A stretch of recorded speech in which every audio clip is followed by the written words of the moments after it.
melanjutkan materi yaitu berikut ini merupakan beberapa manfaat perusahaan atau organisasi dalam menjalankan audit lingkungan. Yang pertama yaitu mengidentifikasi risiko lingkungan. Yang kedua, menjadikan dasar bagi pelaksanaan kebijakan pengelolaan lingkungan atau upaya penyempurnaan rencana yang ada. Yang ketiga, menghindari kerugian finansial seperti penutupan, pemberhentian suatu usaha atau kegiatan oleh pemerintah atau publikasi yang merugikan akibat pengolahan dan pemantauan lingkungan yang tidak baik. Yang selanjutnya yaitu mencegah tekanan sanksi hukum terhadap usaha atau kegiatan atau terhadap pimpinannya berdasarkan peraturan perundang-undangan yang berlaku. Yang selanjutnya membuktikan pelaksanaan pengolahan lingkungan apabila dibutuhkan oleh proses peradilan. Kebersihan pelaksanaan audit lingkungan sangat ditentukan oleh komitmen dan dukungan pemilih atau pemimpin perusahaan dengan memberikan kebebasan bagi pelaksanaan audit untuk mengkaji hal yang dianggap berpotensi menimbulkan dampak bagi lingkungan. Sama halnya dengan audit keuangan yang diperlukan untuk mengidentifikasi ada tidaknya bocoran dalam pengelolaan keuangan suatu perusahaan. Audit lingkungan diperlukan untuk memberikan data pada pihak eksekutif dalam mengevaluasi efektivitas sistem pengelolaan lingkungan yang diterapkan oleh perusahaan. Lingkungan hidup audit lingkungan menjelaskan tentang tujuan dan batas audit dalam faktor-faktor seperti lokasi fisik dan kegiatan organisasi sesuai dengan laporan. Ruang lingkup audit ditentukan oleh klien dan pimpinan auditor. Pihak yang diaudit harus juga ikut berkonsultasi dalam menentukan ruang lingkup audit. Beberapa perubahan yang memungkinkan dalam cakupan audit memerlukan persetujuan klien dan pimpinan auditor. Sumber yang berkenan dalam audit harus sesuai dengan cakupan yang diinginkan. Aspek yang dikaji dalam audit lingkungan adalah sebagai berikut. Yang pertama, aspek teknologi. Sebagai upaya untuk mengidentifikasi risiko dan meminimalisasi dampak kegiatan terhadap lingkungan, pengembangan pendekatan preventif dan penyelesaian masalah pada sumber dampak. Yang kedua, aspek manajemen dan organisasi pelaksanaan kegiatan sebagai upaya peningkatan efektivitas dan kinerja manajemen dalam mengatasi masalah lingkungan, kesehatan, dan keselamatan kerja. Yang ketiga yaitu aspek administrasi sebagai upaya untuk meningkatkan dan memanfaatkan informasi yang dapat dipercaya serta menyempurnakan pengawasan internal terhadap informasi yang berkaitan dengan aspek lingkungan, kesehatan, dan keselamatan kerja. Adapun beberapa peranan audit lingkungan dalam pembangunan adalah sebagai berikut. Pertama, audit lingkungan merupakan perangkat manajemen dalam pengelolaan lingkungan. Yang kedua, audit lingkungan merupakan upaya meningkatkan ketaatan suatu usaha atas kegiatan terhadap peraturan perundang-undangan di lingkungan. Yang ketiga, audit lingkungan dapat menjadi buku keabsahan, rekomendasi AMDAL, dan alat penyempurnaan dokumen AMDAL. Yang keempat, audit lingkungan merupakan upaya untuk meningkatkan tindakan yang telah dilakukan atau yang perlu dilaksanakan oleh usaha atau kegiatan untuk memenuhi kepentingan lingkungan.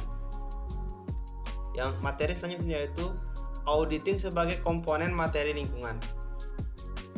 Suatu sistem manajemen lingkungan merupakan metode untuk suatu organisasi untuk mencapai atau mempertahankan kinerja suatu tujuan yang telah ditetapkan dan sebagai tanggapan terhadap peraturan yang secara konsisten berubah, sosial, keuangan, ekonomi, dan tekanan kompetitif dan risiko lingkungan. Perkenalkan, nama saya Niko Elisa Permata Dewi, NPM 255. Di sini saya akan melanjutkan presentasi dari teman saya, yaitu mengenai jenis-jenis audit lingkungan.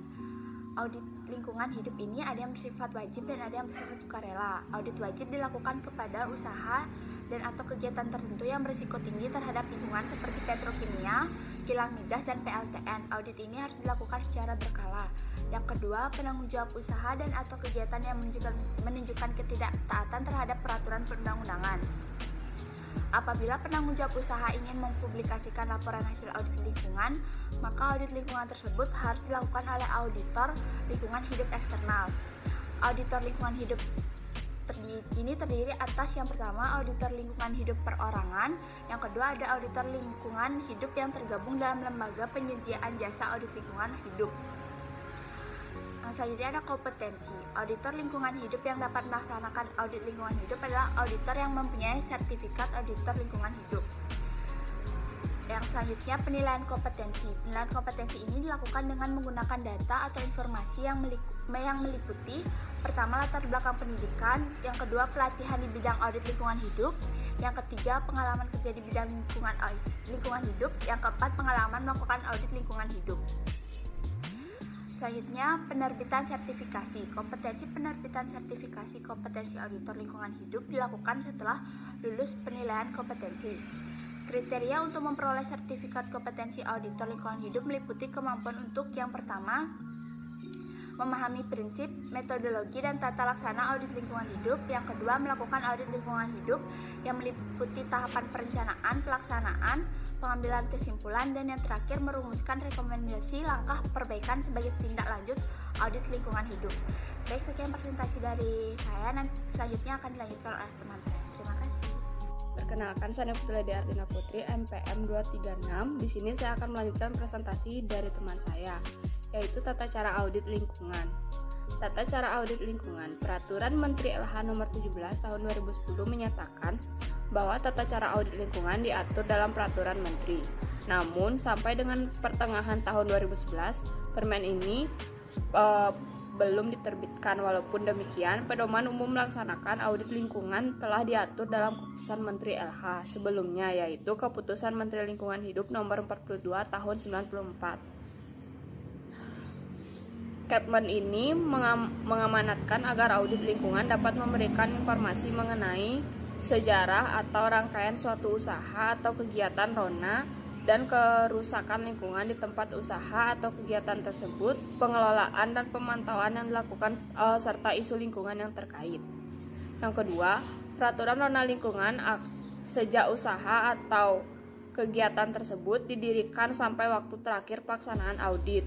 Penggunaan input dan sumber daya alam, proses bahan dasar, bahan jadi, dan limbah termasuk pelaksanaan audit.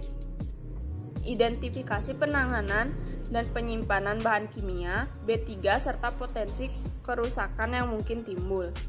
Yang kelima, efektivitas alat pengendalian pencemaran seperti ditunjukkan dalam laporan inspeksi, perawatan, uji emisi, uji rutin, dan lain-lainnya.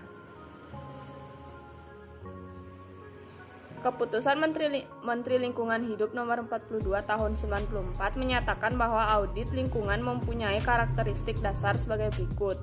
Yang pertama, metodologi, yang kedua, konsep pembuktian dan pengujian, yang ketiga, pengukuran dan standar yang sesuai, yang keempat adalah laporan tertulis. Keputusan Menteri Lingkungan Hidup Nomor 42 Tahun 94 juga mengatur pedoman umum pelaksanaan audit lingkungan, antara lain tata laksana. Tata laksana audit merupakan suatu rencana yang harus diikuti oleh auditor untuk mencapai tujuan audit yang diharapkan.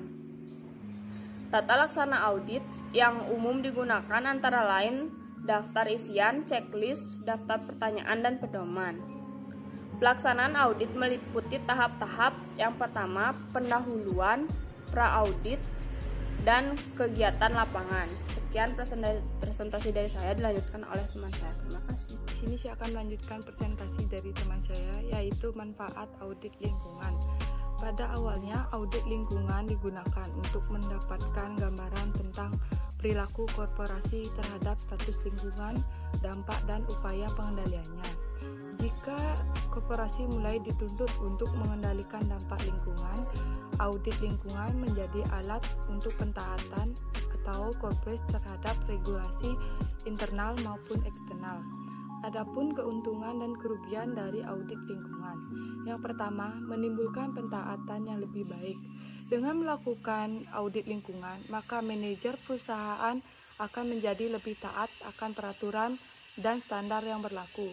Yang nomor 2, ada menimbulkan lebih sedikit kejutan.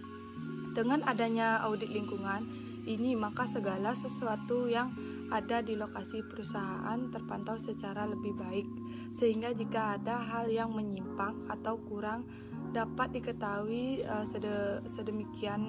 sedini mungkin.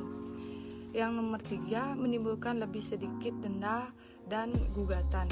Dengan adanya program audit, maka diharapkan bahwa perusahaan yang berjalan atau sedang dioperasikan sesuai dengan peraturan dan standar yang berlaku, sehingga dapat menghindari denda akibat kelalaian beroperasi dan gugatan dari pihak yang bersangkutan.